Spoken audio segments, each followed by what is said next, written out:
Welcome to the Excel Still More podcast. I am your host, Chris Emerson. I'm here to encourage you in your walk with God.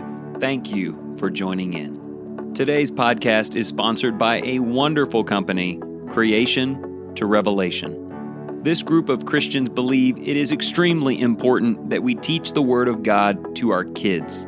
They have original graphic illustrations from the beginning of the Bible to the end, featuring the beautiful and consistent presence of Jesus throughout. You can explore all of that at creationtorevelation.com. I'm so thankful you're here, so let's get started. Welcome back. I am thankful, as always, that you've tuned in. Although today, I kind of wish we were face-to-face, because I would love to ask you if today's title, Bull Named Fu Manchu, means anything to you. My guess is there are some people who know exactly what today's episode is about. Even if you're not sure what a Fu Manchu is, you know that this is a lyric from a popular country music artist, and you may already be singing the song in your head. But there are others, I'm sure, who even at this point have no clue what I'm talking about.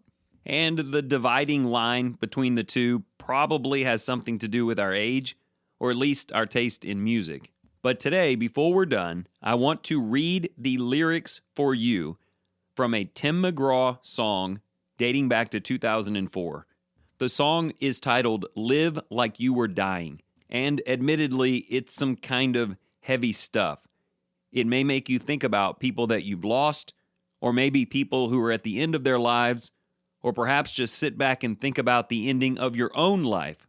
And while most of that is unpleasant, maybe today it can help us understand the way we need to be living.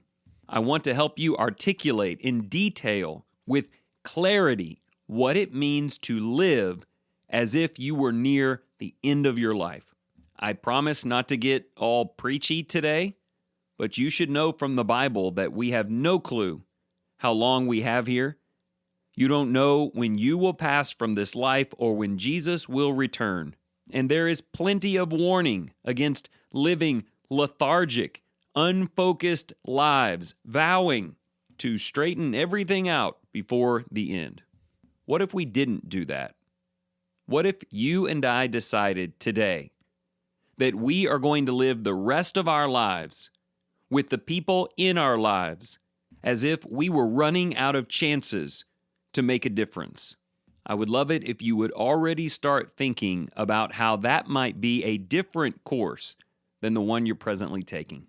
Okay, before we get to the lyrics, there are a couple of other things I want to bring up. First of all, a friend of mine, a preacher friend of mine, recently learned that he has terminal cancer. He really had no acute pain to give that away. He was just dealing with some fatigue, so he decided to go to the doctor, and he was informed that he has somewhere between 2 and 6 weeks left on this earth. He wrote a letter and sent it out to the churches that support him, Lindale being one of them. And out of respect for him, I won't mention his name or read the letter, but I just have to tell you, it was tremendous. This is not a man scrambling to do things he should have done. This is not a man with a bunch of broken relationships having to go out and ask forgiveness before it's over. This is not a man off mission, hoping to invest at least this last bit of time where it should have been all along. His only regret is that the mission for Christ he is on will be cut short of what he was hoping.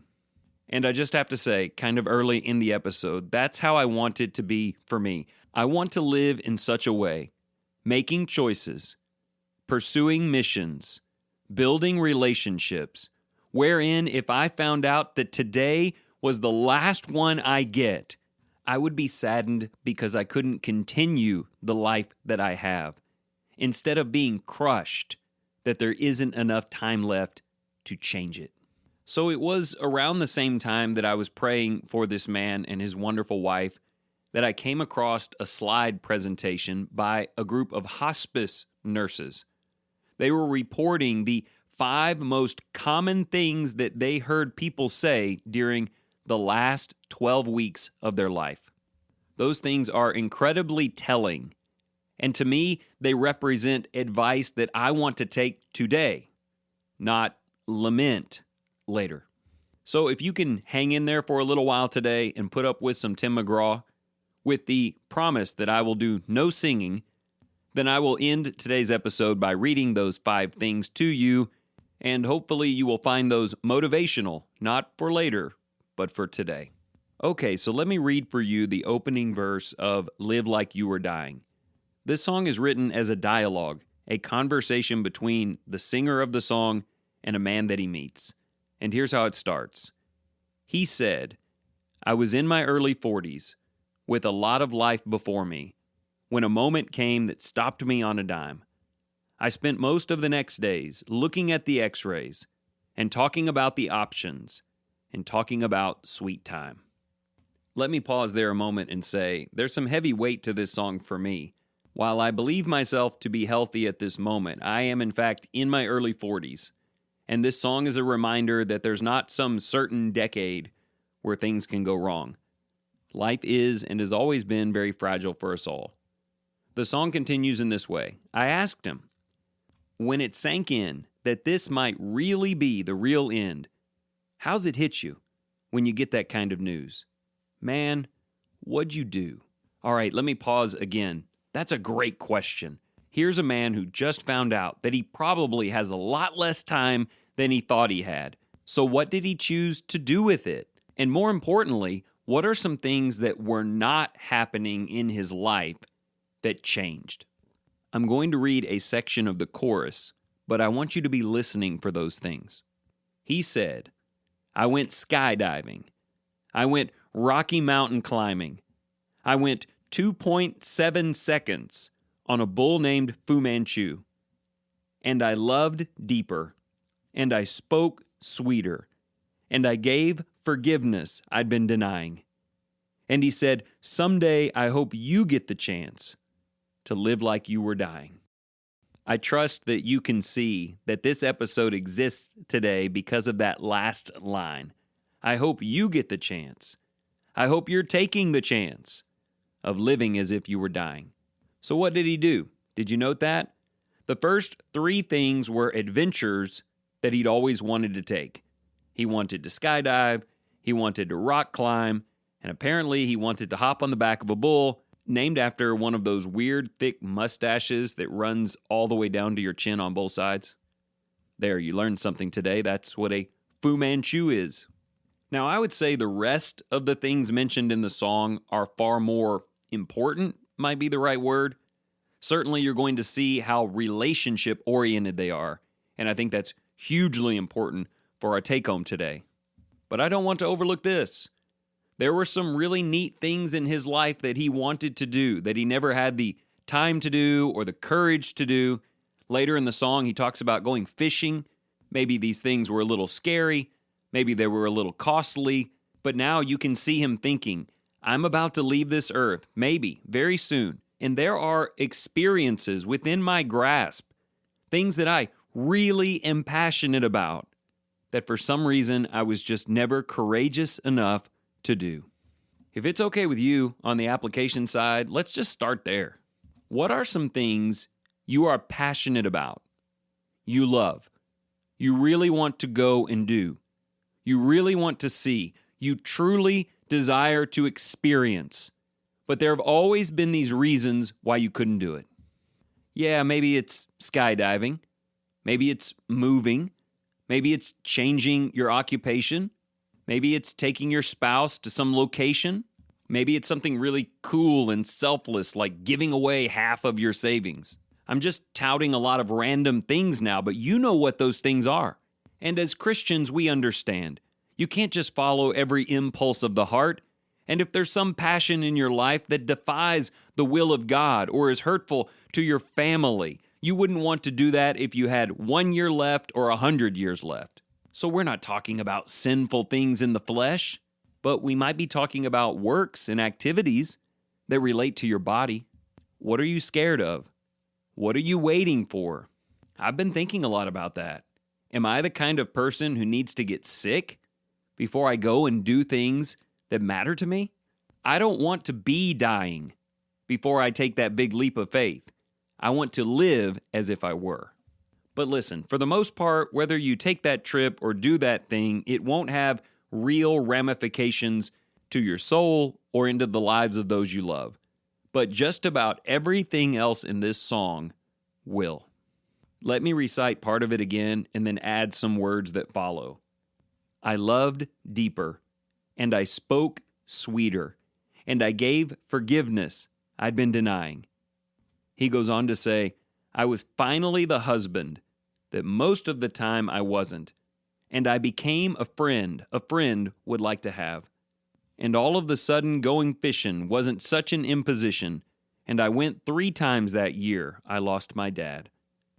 I feel the need to tell you, I read that a few times through to try and get it right on the recording, and there are 2 parts of that read that hit me really hard. The first one is that last part. My wife, Summer, she lost her dad 4.5 years ago, and this song is really tough for her. Chances are she will be skipping this episode. Their time together ended unexpectedly and suddenly, and there's just a lot of pain that comes from that. Regret and even guilt when you shouldn't be feeling it. I think it just reminds me to love my children and to make sure that they don't live with some of those same feelings. The other part for me is when he said, I gave forgiveness I'd been denying. Why don't we do that? Why don't we just forgive people? Why don't we just show them caring love and pray for them and try to be a light in their lives? What is the long game of holding grudges or silent treatments or broken relationships? And really more importantly today, what if there is no long game? Because our time is almost up. I really want you to understand that in this song there is a tremendous amount of emphasis put on relationships. The kind of husband that he was, the time that he spent with his dad, the way that he gave love and forgave other people, and became a friend that friends would like to have. Look, if you want to live like you are dying, go skydiving, ride a bull, climb a mountain. But way more importantly than that, please look at your relationships. Look at your marriage or your relationship with your family. Look at all of the people that God has put in your life. And if there is tension there, if there are grudges there, if you've been putting off saying the right thing or fully investing yourself into loving that person, I think it's probably way past time to live like you were dying. Near the end of the song, he adds this, well, I finally read the good book, and I took a good long hard look at what I'd do if I could do it all again. I wonder what that was like for him. I know it's fictitious, but I'm invested at this point. What would it be like to go your life without reading the Word, never read the New Testament, and then to sit down thinking, this could be the end, I need to see what God has to say, and then have it revealed to you, the goodness of Jesus Christ and the life he wants to build. And as you're doing that, to have it playing through your mind how many things you would have done differently if you could back up, read the Word first, and do it all again. As someone who was raised in the church around the Word, I don't know what that would feel like.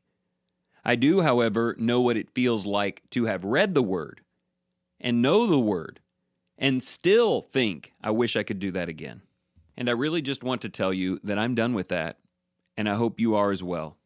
This episode is really a continuance of one we did back on October 11th called No What Ifs, which actually introduced the lyrics of another song. But I really want to cycle back to that and just have you think, please, this week, think about your relationships. Think about facing the Lord based on your relationship with Him. Think about facing the Lord based upon your relationship with others. And don't just go out and live like you were dying because of some fear of final judgment. Do it because it will make your life better. And more importantly, whether you live on or not, it will make life better for everyone who loves you. And that is something worth doing now. I'll give you a quick, small example from my life. I've been reading a book called The Juggling Act about how to balance out all of the different things going on in my life while prioritizing in the middle the people whom I love. Taking the advice from that book, I've decided each week to take one of my kids out to breakfast. So this morning, Ella and I went to IHOP, and she got the cupcake pancakes and other things that we don't want Summer to know about. And it was just time spent well. And I already look back and wish I had been doing it all along. And I'm looking forward to the next 3 weeks with my other kids. If I can even get my 20-year-old to use up her lunch break on me instead of her husband. And I just mention that to illustrate that time passes and things change, including maybe one day them living without me here. I'm ready to start living as if time was running out, because in more ways than one, it is. Okay, in these last couple of minutes, I told you I would read those top 5 regrets given to hospice nurses by people in their last 10 to 12 weeks of life. I'll just read the list for you. It's not important that you remember all of it. I just want you to get a sense of what is on people's minds when they get to the end. And I think you'll find that it echoes what we've discussed today. Courage in your own life to do the things you feel are important, and time invested into the lives of the people that you love. Let me start by reading 3 of the 5 things listed. 1, I wish I'd had the courage to live a life true to myself, not the life others expected of me. I wish I'd had the courage to express my feelings. I wish that I had let myself be happier, realizing that happiness was a choice. That was kind of their version of skydiving, Rocky Mountain climbing, or 2.7 seconds on a bull named after facial hair. The courage to live a life true to my passions. The courage to share the way that I feel. And the courage to let myself enjoy this life. I'm sure it would be very sad as a nurse to hear people say that, effectively telling you, I have no opportunity to do those things, and I really wish I would have. Well, Lord willing, you, the one listening to this episode today, you are not dying, but you need to live like it. The last 2 things on the list have to do with relationships. I wish I hadn't worked so hard. I felt like I missed my children's youth and my partner's companionship. Also, I wish I'd stayed in touch with my friends. And there it is. Connection to people. Investing in the depths of love in shared relationships, and ultimately placing memories of yourself within those people that will live on when you're gone. I really need you this week to think about the people in your family, in your church, in your life. As we've just passed one holiday and we're heading towards the next, think about what you would say, what you would do, the kind of friend you would be if this was your last chance to love. And think about this. Maybe the best possible thing could happen. You could improve those relationships, show a little bit of courage, take some worthwhile, courageous chances, and then maybe God will allow you the time to see all of that flourish for years to come. Wouldn't that be awesome? So listen, in some courageous, amazing way today, go out of your way to show someone how much you love them while you can. And if you're really feeling courageous, go ride a bull named Fu Manchu.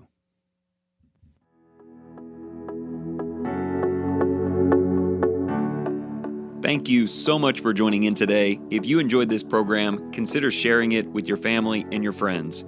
As always, you can go to excelstillmore.life to sign up for the email, order the 3-month journal, or just catch up on old episodes.